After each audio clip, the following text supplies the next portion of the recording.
ഇന്ന് നമ്മൾ ഡിസ്കസ് ചെയ്യാൻ പോകുന്നത് ഫിനാൻഷ്യൽ മാനേജ്മെൻറ്റിലെ ക്യാപിറ്റൽ ബഡ്ജറ്റിംഗ് എന്ന ടോപ്പിക്കാണ്.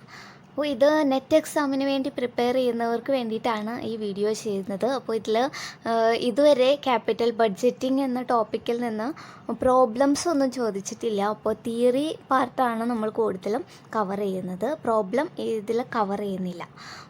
ഇപ്പോൾ ക്യാപിറ്റൽ ബഡ്ജറ്റിങ്ങിൽ എന്തൊക്കെയാണ് വരുന്നതെന്ന് നമുക്ക് നോക്കാം. ഫസ്റ്റ് ക്യാപിറ്റൽ ബഡ്ജറ്റിംഗ് എന്താണ്? Capital budgeting is a long term planning for making and financing proposed capital outlays. ഒരു ബിസിനസ്സിന് ഒരുപാട് ഫിനാൻഷ്യൽ പ്ലാൻസ് ഉണ്ടായിരിക്കും അല്ലേ, ലോങ് ടേം ഫിനാൻഷ്യൽ പ്ലാൻസ് ഉണ്ടായിരിക്കും. അതായത് ക്യാപിറ്റൽ എക്സ്പെൻഡിച്ചേഴ്സ് അവർ ഇൻവെസ്റ്റ് ചെയ്യുന്നുണ്ടായിരിക്കും. എന്തൊക്കെയായിരിക്കും? ഇപ്പോൾ പുതിയൊരു അസറ്റ് പർച്ചേസ് ചെയ്യുന്നതിന്, അല്ലെങ്കിൽ ബിസിനസ്സിനെ എക്സ്പാൻഡ് ചെയ്യുന്നതിന്, അല്ലെങ്കിൽ പുതിയൊരു പ്രൊഡക്റ്റ് ലോഞ്ച് ചെയ്യുന്നതിന്. അങ്ങനെ ക്യാപിറ്റൽ എക്സ്പെൻഡിച്ചേഴ്സ് അവർക്ക് കുറേ ഇൻകർ ചെയ്യുന്നുണ്ടാവും.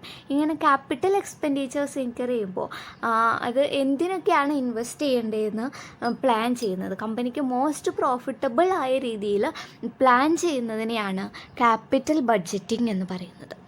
അതിൽ മറ്റൊരു ഡെഫിനിഷൻ കൂടി പറഞ്ഞിട്ടുണ്ട്. Capital budgeting consist in planning and development of available capital for the purpose of maximising long term profitability of the concern. ഒരു കമ്പനിയുടെ ലോങ് ടേം പ്രോഫിറ്റബിലിറ്റിക്ക് വേണ്ടിയിട്ട് അവരുടെ ക്യാപിറ്റൽ എക്സ്പെൻഡിച്ചർ പ്ലാൻ ചെയ്യുന്നതിനെയാണ് ക്യാപിറ്റൽ ബഡ്ജറ്റിംഗ് എന്ന് പറയുന്നത്. Need and importance of capital budgeting. Capital ബഡ്ജറ്റിങ്ങിൻ്റെ importance, need എന്തൊക്കെയാണെന്ന് നോക്കാം. ഇതിനാണ് ക്യാപിറ്റൽ ബഡ്ജറ്റിങ്. ക്യാപിറ്റൽ എക്സ്പെൻഡിച്ചേഴ്സൊക്കെ പ്ലാൻ ചെയ്യുന്നത് എന്തിനു വേണ്ടിയിട്ടാണ്? അതിൽ ഫസ്റ്റ് പറയുന്നത് ലാർജ് ഇൻവെസ്റ്റ്മെൻറ്റ്. ക്യാപിറ്റൽ എക്സ്പെൻഡിച്ചർ നമ്മൾ പറഞ്ഞു ഓൾറെഡി, ലാർജ് ഇൻവെസ്റ്റ്മെൻറ്റ്സ് ആണ്. അല്ലെങ്കിൽ ചെറിയൊരു എമൗണ്ട് അല്ല, കമ്പനിയെ സംബന്ധിച്ചിടത്തോളം വലിയ എമൗണ്ടാണ് അവർ ഇൻവെസ്റ്റ് ചെയ്യുന്നത്.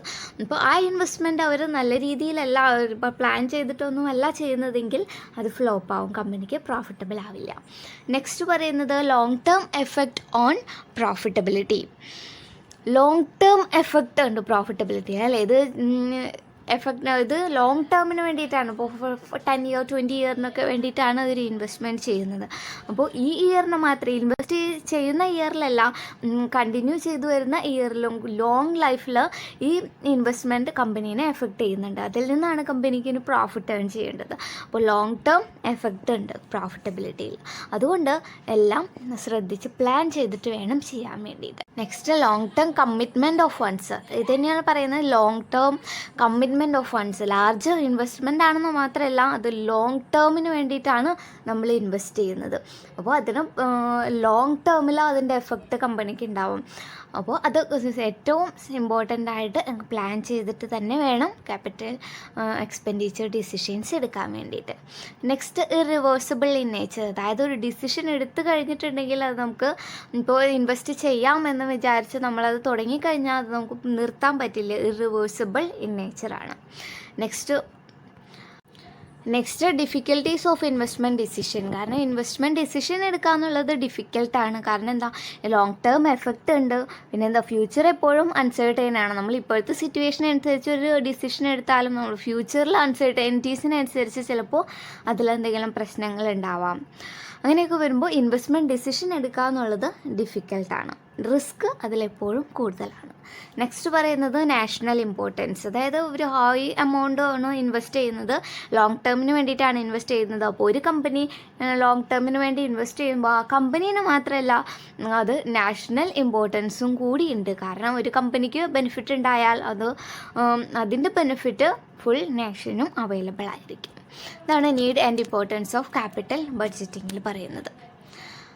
നെക്സ്റ്റ് പറയുന്നത് kinds of capital budgeting decisions ആണ്. ക്യാപിറ്റൽ ബഡ്ജറ്റിംഗ് ഡിസിഷൻസിനെ 3 ടൈപ്സ് ആയിട്ട് ക്ലാസിഫൈ ചെയ്തിട്ടുണ്ട്.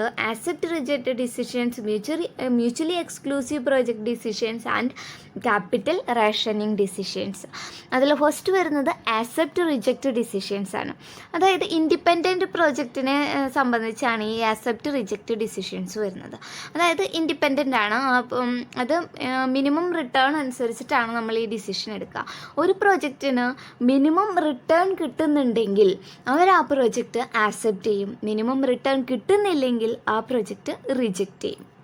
Next mutually exclusive project decisions ആണ്. മ്യൂച്വലി എക്സ്ക്ലൂസീവ് പ്രൊജക്റ്റ് ഡിസിഷൻസ് എന്ന് പറഞ്ഞിട്ടുണ്ടെങ്കിൽ ഇപ്പോൾ ഒരു കമ്പനിക്ക് തന്നെ ഡിഫറെൻറ്റ് ഓപ്ഷൻസ് ഉണ്ടാവുമായിരിക്കും. ഇപ്പോൾ ഒരു മെഷീൻ പർച്ചേസ് ചെയ്യണം, അവർക്കൊരു മെഷീൻ ആവശ്യമുണ്ട്. അപ്പോൾ ഒരുപാട് ഓപ്ഷൻസ് ഉണ്ടാവും. പുതിയൊരു മെഷീൻ പർച്ചേസ് ചെയ്യാം, അല്ലെങ്കിൽ ഓൾറെഡി ഉള്ള മെഷീൻ റിപ്പയർ ചെയ്യാം, അല്ലെങ്കിൽ പുതിയൊരു മെഷീൻ റെൻറ്റിനെടുക്കാം. ഇങ്ങനെ കുറേ ഓപ്ഷൻസ് ഉണ്ടായിരിക്കും. അതിൽ ഏതെങ്കിലും ഒരു ഓപ്ഷൻ മാത്രമേ അവർക്ക് സെലക്ട് ചെയ്യാൻ പറ്റുള്ളൂ. ഓരോ ഓപ്ഷൻ എടുത്തു കഴിഞ്ഞാൽ ബാക്കിയുള്ള ഓപ്ഷൻസ് എല്ലാം ഓട്ടോമാറ്റിക്കലി ആയിട്ട് എക്സ്ക്ലൂഡ് ആവും. ഇതാണ് മ്യൂച്വലി എക്സ്ക്ലൂസീവ് പ്രോജക്റ്റ് ഡിസിഷൻ എന്ന് പറയുന്നത്. നെക്സ്റ്റ് ക്യാപിറ്റൽ റേഷനിങ് ഡിസിഷൻസ് ആണ്. ക്യാപിറ്റൽ റേഷനിങ് ഡിസിഷൻസ് എന്ന് വെച്ചാൽ ഒരു കമ്പനിക്ക് കുറേ പ്രൊപ്പോസൽസ് ഉണ്ടാവും, കുറേ പ്രോജക്റ്റ് ഉണ്ടാവും, പക്ഷേ അതിനനുസരിച്ചിട്ടുള്ള ഫണ്ട് അവർക്ക് അവൈലബിൾ ആയിരിക്കില്ല. അപ്പോൾ ഈ പ്രോജക്റ്റ് ഡിസിഷനിൽ നിന്ന് അവർക്ക് ഏതെങ്കിലും കുറച്ച് കോമ്പിനേഷൻ മാത്രമേ യൂസ് ചെയ്യാൻ പറ്റുള്ളൂ. ഈ കുറച്ച് കോമ്പിനേഷൻ ഏറ്റവും കൂടുതൽ പ്രോഫിറ്റബിൾ ആവുന്ന കോമ്പിനേഷൻ ഏതാണോ ആ കോമ്പിനേഷൻ മാത്രമേ സെലക്ട് ചെയ്യാൻ പറ്റുള്ളൂ. അതാണ് ക്യാപിറ്റൽ റേഷനിങ് ഡിസിഷൻ എന്ന് വെച്ചാൽ കമ്പനിക്ക് അവൈലബിൾ ആയിട്ടുള്ള ഫണ്ട് വളരെ കുറവാണ്, പക്ഷേ ബിസിനസ് പ്രൊജക്റ്റ് ഒരുപാടുണ്ട്. അപ്പോൾ അതിൽ നിന്ന് എല്ലാ പ്രൊജക്റ്റും അവർക്ക് ചൂസ് ചെയ്യാൻ പറ്റില്ല. അതിൽ കുറച്ച് പ്രൊജക്റ്റിൻ്റെ കോമ്പിനേഷൻ ഏറ്റവും കൂടുതൽ പ്രോഫിറ്റബിൾ ആയിട്ടുള്ള കുറച്ച് പ്രൊജക്റ്റ് മാത്രമേ അവർക്ക് സെലക്ട് ചെയ്യാൻ പറ്റുള്ളൂ. അങ്ങനെയുള്ള ഡിസിഷൻസിനെയാണ് ക്യാപിറ്റൽ റേഷനിങ് ഡിസിഷൻസ് എന്ന് പറയുന്നത്. നെക്സ്റ്റ് ക്യാപിറ്റൽ ബഡ്ജറ്റിംഗ് പ്രോസസ്സ് എന്തൊക്കെയാണെന്ന് നോക്കാം. ക്യാപിറ്റൽ ബഡ്ജറ്റിങ്ങിൽ ഒരുപാട് സ്റ്റെപ്സ് ഇൻക്ലൂഡഡ് ആണ്. സ്റ്റെപ്സ് എന്തൊക്കെയാണെന്ന് നോക്കാം. First, identification of investment proposals. Investment proposals ഏതൊക്കെ ഏരിയയിലാണ് ഇൻവെസ്റ്റ് ചെയ്യേണ്ടത് എന്നുള്ളതിൻ്റെ ഒരു പ്രൊപ്പോസൽസ് ഐഡൻറ്റിഫൈ ചെയ്യാം. ഇൻവെസ്റ്റ്മെൻറ്റ് ഓപ്പർച്യൂണിറ്റീസ് എന്തൊക്കെയുണ്ടെന്നുള്ളത് ഐഡൻറ്റിഫൈ ചെയ്യാം. ഇൻവെസ്റ്റ്മെൻറ്റ് ഓപ്പർച്യൂണിറ്റീസ് ആരൊക്കെ ആയിരിക്കും? ചിലപ്പോൾ കണ്ടുപിടിക്കുന്നത് ടോപ്പ് മാനേജ്മെൻ്റ് ആയിരിക്കും, അല്ലെങ്കിൽ മിഡിൽ ലെവലിലുള്ളവരായിരിക്കും, അല്ലെങ്കിൽ ലോവർ ലെവലിലുള്ള വർക്കേഴ്സ് ആയിരിക്കും. ആർക്ക് വേണമെങ്കിലും ഇൻവെസ്റ്റ്മെൻറ്റ് ഓപ്പർച്യൂണിറ്റീസ് ഐഡൻറ്റിഫൈ ചെയ്യാം. ഈ ഇൻവെസ്റ്റ്മെൻറ്റ് ഓപ്പർച്യൂണിറ്റീസ് ഐഡൻറ്റിഫൈ ചെയ്ത് കഴിഞ്ഞാൽ അത് ക്യാപിറ്റൽ എക്സ്പെൻഡിച്ചർ പ്ലാനിങ് കമ്മിറ്റിക്കാണ് ഈ ഇൻവെസ്റ്റ്മെൻറ്റ് പ്രൊപ്പോസൽസ് എല്ലാം അവർ ഹാൻഡ് ഓവർ ചെയ്യുന്നത്. അപ്പോൾ സെക്കൻഡ് സ്റ്റെപ്പാണ് സ്ക്രീനിങ് ദി പ്രൊപ്പോസൽ. അതായത് ക്യാപിറ്റൽ എക്സ്പെൻഡിച്ചർ പ്ലാനിങ് കമ്മിറ്റിക്ക് കൊടുത്ത ഈ പ്രൊപ്പോസൽസിൽ നിന്ന് അവരെല്ലാ പ്രൊപ്പോസൽസും എടുക്കില്ല, അത് സ്ക്രീൻ ചെയ്തെടുക്കും. കുറച്ച് പ്രൊപ്പോസൽ മാത്രം സ്ക്രീൻ ചെയ്തെടുക്കും. Next step evaluation of the proposal. ഈ സ്ക്രീൻ ചെയ്തെടുത്ത പ്രൊപ്പോസൽ അവർ ഇവാലുവേറ്റ് ചെയ്യുന്നതിൻ്റെ പ്രോഫിറ്റബിലിറ്റിയുടെ ബേസിസിൽ. അതിൽ കുറേ മെത്തേഡ്സ് ഒക്കെ ഉണ്ട്. ഇതിൽ നമ്മൾ പിന്നെ ഡീറ്റെയിൽ ആയിട്ട് പറയും. നെറ്റ് പ്രസൻറ്റ് വാല്യൂ മെത്തേഡ് ഉണ്ട്, internal rate of return method ഉണ്ട്, അങ്ങനെ കുറേ മെത്തേഡ് ഉണ്ട്. ആ മെത്തേഡ് അനുസരിച്ച് യൂസ് ചെയ്തിട്ട് അവർ ഓരോ പ്രൊപ്പോസലും ഇവാലുവേറ്റ് ചെയ്യും. Next step fixing priorities. അതായത് ഇതിൽ എല്ലാ പ്രൊപ്പോസലും എന്തായാലും കമ്പനിക്ക് ചിലപ്പോൾ അക്സെപ്റ്റ് ചെയ്യാൻ പറ്റില്ല, അവർക്ക് ഫണ്ടിൻ്റെ ലിമിറ്റേഷൻ ഉണ്ടായിരിക്കും. അപ്പോൾ ഈ പ്രൊപ്പോസൽസ് ഒരു പ്രയോറിറ്റി അനുസരിച്ച് റാങ്ക് ചെയ്യും. ഫിക്സിങ് പ്രയോറിറ്റീസ് അത് പ്രോഫിറ്റബിലിറ്റിയുടെ ബേസിസിൽ അല്ലെങ്കിൽ അർജൻസിയുടെ ബേസിസിലൊക്കെ ആയിരിക്കും ഒരു പ്രയോറിറ്റീസ് ഫിക്സ് ചെയ്യുന്നത്. Next final approval and preparation of capital expenditure budget. Priorities fix ചെയ്ത് കഴിഞ്ഞിട്ടുണ്ടെങ്കിൽ ഫൈനൽ അപ്രൂവൽ കിട്ടും. ഈ പ്രൊപ്പോസൽസിന് final approval and preparation of capital expenditure budget. Capital expenditure budget ഇപ്പോൾ ഈ പ്രൊപ്പോസലിന് ഒരു സെലക്ട് ചെയ്ത ആ പ്രൊപ്പോസലിന് ഈ ബഡ്ജറ്റ് പീരീഡിനുള്ളിൽ ഇത്രയും ബഡ്ജറ്റ് വരാൻ പാടുള്ളൂ, ഇത്രയും ബഡ്ജറ്റ് ചിലവ് ചെയ്യാൻ പാടുള്ളൂ എന്നുള്ളതിൻ്റെ ഒരു ബഡ്ജറ്റ് പ്രിപ്പയർ ചെയ്യും. Next implementing the proposal. Final approval കിട്ടിക്കഴിഞ്ഞാൽ പ്രൊപ്പോസൽ ഇംപ്ലിമെൻ്റ് ചെയ്യും. ലാസ്റ്റ് സ്റ്റെപ്പാണ് പെർഫോമൻസ് റിവ്യൂ. അതായത് നമ്മുടെ ആക്ച്വൽ ബഡ്ജറ്റും അവരുടെ ഇപ്പോൾ ഇൻകർ ചെയ്ത കോസ്റ്റും കമ്പയർ ചെയ്തിട്ട് ശരിക്കും ആ രീതിയിൽ തന്നെ പോകുന്നുണ്ടോ എന്നുള്ളതിൻ്റെ പെർഫോമൻസ് റിവ്യൂ. അതിലെന്തെങ്കിലും വേരിയേഷൻസ് ഒക്കെ ഉണ്ടെങ്കിൽ അവർ കറക്റ്റ് ചെയ്യും. ഇതാണ് ക്യാപിറ്റൽ ബഡ്ജറ്റിംഗ് പ്രോസസ്സിൽ വരുന്നത്. Next methods of capital budgeting ആണ്. അതിൽ 2 മെത്തേഡ്സ് ആണുള്ളത്. First method is traditional method and second one is time adjusted or discounted cash flow method. Traditional methods include payback period method and ARR, accounting rate of return or average rate of return method. Time adjusted method la net present value method, internal rate of return method, profitability index method and terminal value method. നമുക്ക് ഓരോ മെത്തേഡും detail ആയിട്ട് എന്തൊക്കെയാണെന്ന് നോക്കാം. First മെത്തേഡാണ് traditional method. Traditional മെത്തേഡിൽ first വരുന്നതാണ് പേ back period method. പേ back period method അതിൻ്റെ വേർഡിൽ തന്നെ എൻ്റെ മീനിങ് അല്ലെ pay back. Payback period is the period in which total investment in the project is recouped. It measures the period required to recover the original investment in a project through the earnings from it. അതായത് ഇപ്പോൾ ഒരു 5 ലാക്കാണ് invest ചെയ്തിട്ടുണ്ടെങ്കിൽ ഈ 5 ലാക്ക് എത്ര വർഷം കൊണ്ട് അവർക്ക് തിരിച്ചു കിട്ടും എന്നുള്ള പീരീഡിനെയാണ് പേ ബാക്ക് പീരീഡ് എന്ന് പറയുന്നത്. അതായത് അവർ ഇൻവെസ്റ്റ് ചെയ്ത എമൗണ്ട് എത്ര വർഷം കൊണ്ട് അവർക്ക് തിരിച്ചു കിട്ടും ആ പീരീഡിനെയാണ് പേ ബാക്ക് പീരീഡ് എന്ന് പറയുന്നത്. Under this method, various investments are ranked on the basis of their payback period and the project with the least payback period is selected. അപ്പോൾ ഏറ്റവും കുറഞ്ഞ വർഷത്തിനുള്ളിൽ എമൗണ്ട് തിരിച്ചു കിട്ടുന്ന പ്രൊജക്റ്റ് ആയിരിക്കും ഏറ്റവും നല്ല പ്രൊജക്റ്റ് അല്ലേ. അപ്പോൾ പേബാക്ക് പീരീഡ് ഏറ്റവും കുറവുള്ള പ്രൊജക്റ്റ് ആയിരിക്കും അവർ സെലക്ട് ചെയ്യുന്നത്. പേബാക്ക് പീരീഡ് കാൽക്കുലേറ്റ് ചെയ്യാനുള്ള ഇക്വേഷനാണ് original cost of the project divided by annual cash inflow. ഇതിൽ ആനുവൽ ക്യാഷ് ഇൻഫ്ലോ എന്ന് പറയുന്നത് profit before depreciation and after tax ആണ്. അതായത് പ്രോഫിറ്റ് ആഫ്റ്റർ ഡിപ്രീസിയേഷൻ ഒക്കെയാണെന്ന് തന്നിട്ടുണ്ടെങ്കിൽ നമ്മൾ profit before depreciation and after tax എടുത്തിട്ട് മാത്രമേ പേ ബാക്ക് പീരീഡ് കാൽക്കുലേറ്റ് ചെയ്യാൻ പാടുള്ളൂ. ഇനി നമുക്ക് പേ ബാക്ക് പീരീഡിൻ്റെ കുറച്ച് ക്യാരക്ടറിസ്റ്റിക്സ്, കുറച്ച് എന്തൊക്കെയാണ് പ്രത്യേകതകൾ എന്നുള്ളത് നോക്കാം. Particularly suitable to a firm which have shortage of cash or liquidity position is not particularly good. അത് ഷോർട്ടേജ് ഓഫ് ക്യാഷ്, അതായത് ലിക്വിഡിറ്റി പൊസിഷൻ നല്ലതല്ലാത്ത കമ്പനികളൊക്കെയാണ് പേ ബാക്ക് പീരീഡ് സാധാരണയായിട്ട് കാൽക്കുലേറ്റ് ചെയ്യുന്നത്. അത്രയും നല്ല ഒരു മെത്തേഡല്ല, ട്രഡീഷണൽ ആയിട്ട് ഫോളോ ചെയ്തിരുന്ന ഒരു മെത്തേഡാണ്. അത്രയും സ്യൂട്ടബിൾ ആണ്, പ്രോഫിറ്റബിലിറ്റി എല്ലാം കറക്റ്റായിട്ട് അറിയാൻ പറ്റുന്ന ഒരു മെത്തേഡല്ല. It does not take into account cash flows after the payback period, hence the true profitability cannot be assessed. എന്താണ് ക്യാഷ് ഇൻഫ്ലോസ്? പേ ബാക്ക് പീരീഡ് ഇപ്പോൾ 3 വർഷത്തിനുള്ളിൽ ഇൻവെസ്റ്റ് ചെയ്ത എമൗണ്ട് കിട്ടുന്നുണ്ടെങ്കിൽ ആ ഒരു പീരീഡ് മാത്രമേ അവർ കൺസിഡർ ചെയ്യുന്നുള്ളൂ. ആ പേ ബാക്ക് പീരീഡ് കഴിഞ്ഞിട്ട് ചിലപ്പോൾ ഇതിലും കൂടുതൽ എമൗണ്ട് അവർക്ക് റിട്ടേൺ കിട്ടുന്നുണ്ടാവും. അതൊന്നും ഇത് മെത്തേഡിൽ കൺസിഡർ ചെയ്യുന്നില്ല. അതുകൊണ്ട് ട്രൂ പ്രോഫിറ്റബിലിറ്റി നമുക്ക് അസസ് ചെയ്യാൻ പറ്റില്ല. നെക്സ്റ്റ് പറയുന്നത് it ignores the time value of money. ഈ ട്രഡീഷണൽ മെത്തേഡ് എല്ലാം time value of money ignore ചെയ്യുന്നുണ്ട്. ടൈം വാല്യൂ ഓഫ് മണി എന്താണെന്നുള്ളത് അറിയാം അല്ലേ. നമ്മളുടെ കയ്യിൽ ഇപ്പോൾ 1 രൂപയുണ്ടെങ്കിൽ അതിൻ്റെ വാല്യൂ ആണ് ഒരു 5 വർഷം കഴിഞ്ഞ് നമ്മുടെ കയ്യിലുള്ള 1 രൂപയേക്കാൾ കൂടുതലുള്ളത്. അതാണ് ടൈം വാല്യൂ ഓഫ് മണി എന്ന് പറയുന്നത്. It does not consider cost of ക്യാപിറ്റലും കൺസിഡർ ചെയ്യുന്നില്ല.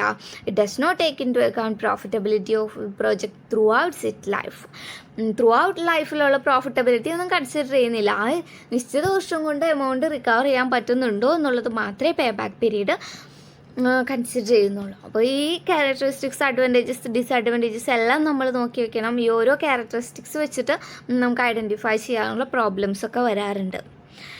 Next average rate of return method, accounting rate of return എന്നും പറയും. ARR മെത്തേഡാണ്. Under this method, average profit after tax and depreciation is calculated and then it is divided by the total investment in the project. അതിൽ ARR calculate ചെയ്യാനുള്ള ഇക്വേഷനാണ് average annual profit divided by net investment in the project into 100. ഇതിൽ annual profit എന്ന് വരുമ്പോൾ profit after ടാക്സും ഡിപ്രീസിയേഷനുമാണ് എടുക്കേണ്ടത്. അപ്പോൾ ഓരോ മെത്തേഡിലും ഡിഫറെൻ്റ് ഉണ്ട്. ആനുവൽ പ്രോഫിറ്റ് എടുക്കുമ്പോൾ അത് ശ്രദ്ധിക്കണം. This method also ignores time value of money. നമ്മൾ ഓൾറെഡി പറഞ്ഞു, ട്രഡീഷണൽ മെത്തേഡ്സ് എല്ലാം time value of money ignore ചെയ്യുന്നുണ്ട്. It does not deal with cash flows which are important and accounting profit. Cash flows കൂടുതലും ഇവർ consider ചെയ്യുന്നില്ല. This method cannot be applied where investment is made in part. അതായത് investment പാർട്ടായിട്ടാണ് ചെയ്യുന്നതെങ്കിൽ average return method applicable അല്ല. ഒരുമിച്ച് 1 time ചെയ്യുന്ന ഇൻവെസ്റ്റ്മെൻറ്റിന് മാത്രമേ average rate of return method നമുക്ക് യൂസ് ചെയ്യാൻ പറ്റുള്ളൂ. Next time adjusted discounted cash flow മെത്തേഡാണ് വരുന്നത്. സെക്കൻഡ് മെത്തേഡാണ് time adjusted or discounted cash flow method. This method takes in to account the profitability and also time value of money. First മെത്തേഡിൻ്റെ limitation ആയിരുന്നു, full പ്രോഫിറ്റബിലിറ്റിയും consider ചെയ്യുന്നില്ല, time value of മണിയും consider ചെയ്യുന്നില്ല. ആ ഡിസഡ്വാൻറ്റേജസ് ഒക്കെ മാറ്റാൻ വേണ്ടിയിട്ടാണ് ഡിസ്കൗണ്ടഡ് ക്യാഷ് ഫ്ലോ മെത്തേഡ് കൊണ്ടുവന്നത്. അതിൽ പ്രോഫിറ്റബിലിറ്റിയും കൺസിഡർ ചെയ്യുന്നുണ്ട്, ടൈം വാല്യൂ ഓഫ് മണിയും കൺസിഡർ ചെയ്യുന്നുണ്ട്. അതിൽ ഫസ്റ്റ് മെത്തേഡാണ് net present value method. Net present value calculate ചെയ്യാനുള്ള ഇക്വേഷനാണ് present value of cash inflow minus present value of cash outflows. അതിൽ NPV 0 അല്ലെങ്കിൽ പോസിറ്റീവ് ആണെങ്കിൽ ആ പ്രൊപ്പോസൽ നമുക്ക് ആക്സെപ്റ്റ് ചെയ്യാം, അല്ല നെഗറ്റീവ് ആണെങ്കിൽ ആ പ്രൊപ്പോസൽ നമ്മൾ റിജക്റ്റ് ചെയ്യാണ് ചെയ്യാം. ഇനി NPV മെത്തേഡിൻ്റെ അഡ്വാൻറ്റേജസും ഡിസഡ്വാൻറ്റേജസും എന്തൊക്കെയാണെന്ന് നോക്കാം. അഡ്വാൻറ്റേജസിൽ പറയുന്നത് it consider time value of money and it is suitable to be applied in a situation with uniform cash outflows and uneven cash inflows. നമ്മൾ പറഞ്ഞു NPV method time value of money consider ചെയ്യുന്നുണ്ട്. Uniform cash ഔട്ട്ഫ്ലോസും uneven cash ഇൻഫ്ലോസും ഉള്ള സിറ്റുവേഷനിൽ നമുക്ക് NPV method NPV method use ചെയ്തിട്ട് profitability calculate ചെയ്യാൻ പറ്റും. It takes in to account earnings over entire life of the project. Traditional മെത്തേഡിൽ എൻറ്റയർ ലൈഫിലുള്ള ക്യാഷ് ഫ്ലോസ് ഒന്നും കൺസിഡർ ചെയ്യുന്നില്ല, പക്ഷേ NPV മെത്തേഡിൽ എൻറ്റയർ ലൈഫിലുള്ള ക്യാഷ് ഫ്ലോസും കൺസിഡർ ചെയ്യുന്നുണ്ട്. It consider the objective of maximum profitability. Next disadvantages എന്തൊക്കെയാണെന്ന് നോക്കാം. It is difficult to understand and operate when compared to traditional method. വളരെ ഈസിയാണ്, ഇക്വേഷൻ വെച്ചിട്ട് കാൽക്കുലേറ്റ് ചെയ്യാം. NPV മെത്തേഡ് പ്രസൻറ്റ് വാല്യൂവിലേക്ക് കൺവേർട്ട് ചെയ്തിട്ട് വേണം നമ്മൾ ചെയ്യാൻ. കാൽക്കുലേഷൻ കുറച്ച് ഡിഫിക്കൽട്ടാണ്. It may not give a good result while comparing the project with unequal lifes and unequal investment. അതായത് പ്രോജക്റ്റിന് അൺഈക്വൽ ലൈഫും അൺഈക്വൽ ഇൻവെസ്റ്റ്മെൻറ്റും ആണെങ്കിൽ, ഇപ്പോൾ രണ്ട് പ്രൊജക്റ്റിനെ കമ്പയർ ചെയ്യണമെങ്കിൽ രണ്ട് പ്രോജക്റ്റിനും ലൈഫ് എന്ന് പറയുന്നത് ഒരെണ്ണത്തിന് 5 ഇയറും ഒരെണ്ണത്തിന് 10 ഇയറുമാണ്. ഇൻവെസ്റ്റ്മെൻറ്റ് ഒരെണ്ണത്തിൽ 1 ലാഖും ഒരെണ്ണത്തിൽ 10 ലാഖും ആണ്. അങ്ങനെ എല്ലാം അൺഈക്വൽ ആണെങ്കിൽ അങ്ങനെയുള്ള പ്രൊജക്റ്റ് കമ്പയർ ചെയ്യാൻ NPV മെത്തേഡ് അത്രയ്ക്ക് സ്യൂട്ടബിൾ അല്ല. Next, it is not easy to determine appropriate discount rate. Present value മാറ്റുന്നത് നമ്മൾ ഡിസ്കൗണ്ട് റേറ്റ് യൂസ് ചെയ്തിട്ടാണ്, പക്ഷേ ഡിസ്കൗണ്ട് റേറ്റ് സ്യൂട്ടബിൾ ആയിട്ട് നമുക്ക് ചെക്ക് ചെയ്യാൻ പറ്റില്ല, സെറ്റ് ചെയ്യാൻ പറ്റില്ല എന്നുള്ളതാണ് പറയുന്നത്. നെക്സ്റ്റ് പറയുന്നത് internal rate of return method, IRR മെത്തേഡാണ്. ടൈം അഡ്ജസ്റ്റഡ് മെത്തേഡിലെ സെക്കൻഡ് മെത്തേഡാണ് internal rate of return method. It is also known as time adjusted rate of return, discounted rate of return, yield method and trial and error method. IRR മെത്തേഡിൻ്റെ മറ്റ് പേരുകളാണ് ഈ ഇതൊക്കെ NET എക്സാമിന് ചോദിക്കാറുള്ളതാണ്. Time adjusted rate of return, discounted rate of return, yield method and trial and error method. Cash flows of a project are discounted at a suitable rate by hit and trial method, which equated NPV so calculated to the amount of investment. ഇതിൽ പറയുന്നത് cash flows discount ചെയ്യുന്നത് നമ്മൾ NPVയിൽ പറഞ്ഞത് അതിൽ discount rate അവർ തന്നിട്ടുണ്ടാവും, പക്ഷേ internal rate of return മെത്തേഡിൽ അതിൽ discount rate നമുക്ക് തന്നിട്ടുണ്ടാവില്ല. നമ്മൾ hit and trial method use ചെയ്തിട്ട് ഡിസ്കൗണ്ട് റേറ്റ് കണ്ടുപിടിക്കുകയാണ് ചെയ്യുന്നത്. അതായത് നമ്മൾ കാൽക്കുലേറ്റ് ചെയ്ത NPVയും എമൗണ്ട് ഓഫ് ഇൻവെസ്റ്റ്മെൻറ്റും ഈക്വൽ ആവുന്ന ഒരു റേറ്റാണ് നമ്മളതിൽ കാൽക്കുലേറ്റ് ചെയ്യുന്നത്. IRR can be defined as the rate of discount at which present value of cash inflows is equal to the present value of cash outflow. അതായത് പ്രസൻറ്റ് വാല്യൂ ഓഫ് ക്യാഷ് ഇൻഫ്ലോയും present value of cash ഔട്ട്ഫ്ലോയും equal ആവുന്ന rate of ഡിസ്കൗണ്ടിനെയാണ് internal rate of return എന്ന് പറയുന്നത്. IRRൻ്റെ അഡ്വാൻറ്റേജസും ഡിസഡ്വാൻറ്റേജസും നോക്കാം. അഡ്വാൻറ്റേജസ് എന്തൊക്കെയാവും? നമ്മൾ NPVയിൽ പറഞ്ഞ അഡ്വാൻറ്റേജ് തന്നെയാണ്. ടൈം വാല്യൂ ഓഫ് മണിയും ഫുൾ പ്രോഫിറ്റബിലിറ്റിയും അവർ കൺസിഡർ ചെയ്യുന്നുണ്ട്. നെക്സ്റ്റ് പറയുന്നത് it is suitable to situation of even as well as uneven cash flows in different periods of time. NPVയുടെ ഒരു ഡിസഡ്വാൻറ്റേജസ് ആയിരുന്നു അല്ലേ, അൺഈവൻ ക്യാഷ് ഫ്ലോസ്, അൺഈവൻ ലൈഫൊക്കെ ആണെങ്കിൽ ഡിഫിക്കൽട്ടാണ്. പക്ഷേ IRR അങ്ങനെയുള്ള സിറ്റുവേഷനിലൊക്കെ സ്യൂട്ടബിൾ ആണ്. നെക്സ്റ്റ് പറയുന്നത് determination of cost of capital not necessary for the use of this method. ഇത് കോസ്റ്റ് ഓഫ് ക്യാപിറ്റൽ എത്ര എന്നുള്ളത് ഇതിൽ അറിഞ്ഞില്ലെങ്കിലും നമ്മൾ പ്രോബ്ലം ചെയ്യാം. It provides for uniform ranking of various proposal due to percentage rate of return. It is considered to be more reliable method of investment appraisal. Next disadvantages ആണ് പറയുന്നത്. Difficult to understand and evaluation of investment proposal. കാൽക്കുലേഷനൊക്കെ IRRൻ്റെ കുറച്ച് ഡിഫിക്കൽട്ടാണ്, പെട്ടെന്ന് understand ചെയ്യാനായിട്ട് ഡിഫിക്കൽട്ടാണ്. Assumption that earnings are reinvested at the IRR of the remaining life of the project may not be justified an assumption always.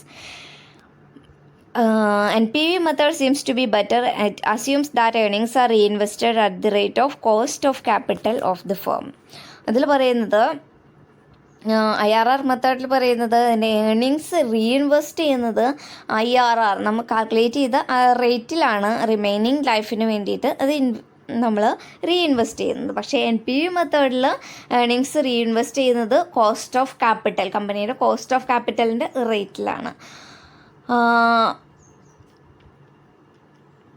അതുകൊണ്ട് NPV മെത്തേഡാണ് എപ്പോഴും സ്യൂട്ടബിൾ ആയിട്ടുള്ള മെത്തേഡ് എന്നാണ് പറയുന്നത്. IRRൽ ബാക്കിയുള്ള ഏണിങ്സ് എല്ലാം റീഇൻവെസ്റ്റ് ചെയ്യും. പക്ഷേ റീഇൻവെസ്റ്റ് ചെയ്യുന്നത് നമ്മൾ കാൽക്കുലേറ്റ് ചെയ്ത ഇൻറ്റേർണൽ റേറ്റ് ഓഫ് റിട്ടേൺ റേറ്റിലാണ്. പക്ഷേ NPVയിൽ കാൽക്കുലേറ്റ് കോസ്റ്റ് ഓഫ് ക്യാപിറ്റലിലാണ് റീഇൻവെസ്റ്റ് ചെയ്യുന്നത്. നെക്സ്റ്റ് പറയുന്നത് results of NPV and IRR may differ when the project differ in the size, life and timing of cash flows. Result രണ്ടും time adjusted method ആണെങ്കിലും NPVയുടെയും IRRൻ്റെയും result different സൈസിനനുസരിച്ച്, അവരുടെ ലൈഫിനനുസരിച്ച്, cash flows അനുസരിച്ചിട്ടൊക്കെ രണ്ടിലും difference വരാം. Next conflict between NPV and IRR. നമ്മൾ പറഞ്ഞു conflict വരാം. എന്തുകൊണ്ടാണ് കോൺഫ്ലിക്റ്റ്? നമ്മൾ പറഞ്ഞു differences in size of cash outlays, differences in timing of various proposal and differences in service life അനുസരിച്ചിട്ടൊക്കെ NPVയിലും IRRലും റിസൾട്ടിൽ ചേഞ്ചസ് വരാം. ഇങ്ങനെ ചേഞ്ച് വന്നിട്ടുണ്ടെങ്കിൽ എന്ത് ഡിസിഷൻസ് എടുക്കണം എന്നാണ് നെക്സ്റ്റ് പറയുന്നത്. One should select the project having highest positive NPV. ഇങ്ങനെ IRRലും NPVയിലും എന്തെങ്കിലും കോൺഫ്ലിക്റ്റ് വരികയാണെന്ന് വെച്ചിട്ടുണ്ടെങ്കിൽ എന്തിൻ്റെ ബേസിസിലാണ് ഡിസിഷൻ എടുക്കുക? NPVയുടെ ബേസിസിലാണ് ഡിസിഷൻ എടുക്കുക. എന്താണ് കാരണം? Reason for the same lies in the fact that objective of the firm is to maximise shareholders wealth and the project with largest NPV has the most beneficial effect on the share price and shareholders wealth. അതായത് NPVയിലാണ് ഒരു objective of the firm എന്ന് പറയുന്നത് maximum share ഹോൾഡേഴ്സിൻ്റെ wealth maximise ചെയ്യാന്നുള്ളതായിരിക്കും. പക്ഷേ NPV ആണ് share ഹോൾഡേഴ്സിൻ്റെ വെൽത്ത് ഇൻക്രീസ് ചെയ്യാൻ വേണ്ടിയിട്ടുള്ള ബെസ്റ്റ് മെത്തേഡ് എന്ന് പറയുന്നത്. NPV മെത്തേഡ് ചെയ്യുമ്പോഴാണ് അങ്ങനെ ഒരു ബെനിഫിറ്റുള്ള റിസൾട്ട് നമുക്ക് കിട്ടുന്നത്. അപ്പോൾ IRRും NPVയും തമ്മിൽ ഒരു കോൺഫ്ലിക്റ്റ് ഉണ്ടെങ്കിൽ നമ്മളെപ്പോഴും സെലക്ട് ചെയ്യേണ്ടത് എന്തിൻ്റെ ബേസിസിലായിരിക്കും? NPVയുടെ ബേസിസിലായിരിക്കും പ്രോജക്റ്റ് സെലക്ട് ചെയ്യേണ്ടത്, IRRൻ്റെ ബേസിസിലല്ല. Next profitability index method or benefit cost ratio or desirability factor. Profitability index മെത്തേഡിന് പറയുന്ന പേര് തന്നെയാണ് benefit cost ratio or desirability factor. It shows the relationship between present value of cash inflows and the present value of cash outflows. അതിൽ present value of cash ഇൻഫ്ലോയും present value of cash ഔട്ട് ഫ്ലോയും തമ്മിലുള്ള റിലേഷൻഷിപ്പാണ് അതിൽ കാണിക്കുന്നത്. അതുകൊണ്ടാണ് അത് ബെനിഫിറ്റ് കോസ്റ്റ് റേഷ്യോ എന്ന് പറയുന്നത്, അല്ലേ? അതിൻ്റെ ഇക്വേഷനാണ് present value of cash inflows divided by present value of cash outlays, cash outflows. അതായത് present value of cash inflow എന്ന് പറയുന്നത് ബെനിഫിറ്റാണ്, ക്യാഷ് ഔട്ട്ഫ്ലോ എന്ന് പറയുന്നത് എന്താണ്? കോസ്റ്റാണ്. അപ്പോൾ ബെനിഫിറ്റും കോസ്റ്റും തമ്മിലുള്ള റിലേഷൻഷിപ്പാണ് അതിൽ പറയുന്നത്. അതുകൊണ്ടാണ് ബെനിഫിറ്റ് കോസ്റ്റ് റേഷ്യോ എന്ന് പറയുന്നത്. Profitability index, net profitability index കിട്ടാൻ വേണ്ടിയിട്ട് NPV divided by initial cash outlay എന്നുള്ള ഇക്വേഷൻ നമുക്ക് യൂസ് ചെയ്യാം. അല്ലെങ്കിൽ പ്രോഫിറ്റബിലിറ്റി ഇൻഡെക്സിൽ നിന്ന് 1 മൈനസ് ചെയ്താലും നെറ്റ് പ്രോഫിറ്റബിലിറ്റി ഇൻഡെക്സ് നമുക്ക് കാൽക്കുലേറ്റ് ചെയ്യാം. The proposal will be accepted if the PI is more than 1 and will be rejected in case PI is less than 1. And there are more projects, the one with the highest PI is selected. അതായത് profitability index നമ്മൾ calculate ചെയ്യുമ്പോൾ നമുക്ക് കിട്ടുന്ന answer 1നേക്കാൾ കൂടുതലാണെങ്കിൽ മാത്രമേ നമ്മൾ ആ project accept ചെയ്യുള്ളൂ. അപ്പോൾ ഒന്നോ അതിലധികമോ പ്രോജക്റ്റ് ഉണ്ടെങ്കിൽ ഏത് പ്രോജക്റ്റിനാണോ കൂടുതൽ പ്രോഫിറ്റബിലിറ്റി ഇൻഡെക്സ് ഉള്ളത് ആ പ്രോജക്റ്റാണ് നമ്മൾ സെലക്ട് ചെയ്യാം. Under NPV method, it is not easy to rank the project whose cost differed significantly. PI method is more suitable in such cases. അതായത് NPV മെത്തേഡ് ആണെങ്കിൽ കോസ്റ്റ് ഒക്കെ ഡിഫറെൻ്റ് ആണെങ്കിൽ നമുക്ക് റാങ്ക് ചെയ്യാനൊക്കെ ബുദ്ധിമുട്ടാണ്. പക്ഷേ അങ്ങനെ കോസ്റ്റ് ഒക്കെ ഡിഫറെൻ്റ് ആണെങ്കിലും പ്രോഫിറ്റബിലിറ്റി ഇൻഡെക്സ് മെത്തേഡ് നമുക്ക് ഈസി ആയിട്ട് റാങ്ക് ചെയ്യാം എന്നാണ് പറയുന്നത്. നെക്സ്റ്റ് മെത്തേഡാണ് ടെർമിനൽ വാല്യൂ മെത്തേഡ്. ഇതിലെ ലാസ്റ്റ് മെത്തേഡാണ് terminal value method. It is an improvement over the NPV method of making capital investment decision. Under this method, it is assumed that each of the future cash flows is immediately reinvested in another project at a certain rate of return, that is hurdle rate, until the termination of the project. Terminal value method future cash flows in the return reinvest ചെയ്യുന്നത് another പ്രൊജക്റ്റിലാണ്. ഏത് rate of റിട്ടേണിലാണ്? ഹഡൽ റേറ്റിലാണ് ഇതിൽ reinvest ചെയ്യുന്നത്. അപ്പോൾ NPV മെത്തേഡിലും IRR മെത്തേഡിലും invest ചെയ്യുന്നുണ്ട്. NPV മെത്തേഡിൽ invest ചെയ്യുന്നത് cost of ക്യാപിറ്റലിലാണ്. IRR മെത്തേഡിൽ നമ്മൾ കാൽക്കുലേറ്റ് ചെയ്ത IRRലാണ്. പക്ഷേ ടെർമിനൽ വാല്യൂ മെത്തേഡിൽ ഹഡൽ റേറ്റിൽ അനദർ പ്രൊജക്റ്റിലാണ് ഇൻവെസ്റ്റ് ചെയ്യുന്നത്. Cash flows are compounded further rather than discounting to the present. അതായത് നമ്മൾ മറ്റ് മെത്തേഡിലൊക്കെ ഡിസ്കൗണ്ട് ചെയ്യാണ് ക്യാഷ് ഫ്ലോ ചെയ്യുന്നത്. പക്ഷേ ഈ മെത്തേഡിൽ നമ്മൾ കോമ്പൗണ്ട് ചെയ്യാണ് ചെയ്യുന്നത്. The proposal will be accepted if the present value of total of the compounded reinvestment cash flows is more than the present value of cash outlays. That is when there is positive net terminal value. അതായത് result കിട്ടുന്നത് positive ആണെങ്കിൽ അത് accept ചെയ്യും, അല്ലെങ്കിൽ reject ചെയ്യും എന്നാണ് പറഞ്ഞിട്ടുള്ളത്. അപ്പോൾ ടെർമിനൽ വാല്യൂ മെത്തേഡിൽ റീഇൻവെസ്റ്റ് ചെയ്യുന്നത് അനദർ പ്രൊജക്റ്റിലാണ്. ഏത് റേറ്റിലാണ്? ഹഡൽ റേറ്റിലാണ് റീഇൻവെസ്റ്റ് ചെയ്യുന്നത്. മറ്റുള്ള മെത്തേഡിലെല്ലാം നമ്മൾ ഡിസ്കൗണ്ട് ചെയ്യുകയാണ് ചെയ്യുന്നത്. ടെർമിനൽ വാല്യൂ മെത്തേഡിൽ കോമ്പൗണ്ട് ചെയ്യുകയാണ് ചെയ്യുന്നത്. ഇത്രയും ഡിഫറൻസാണ് ടെർമിനൽ വാല്യൂ മെത്തേഡായിട്ടുള്ളത്.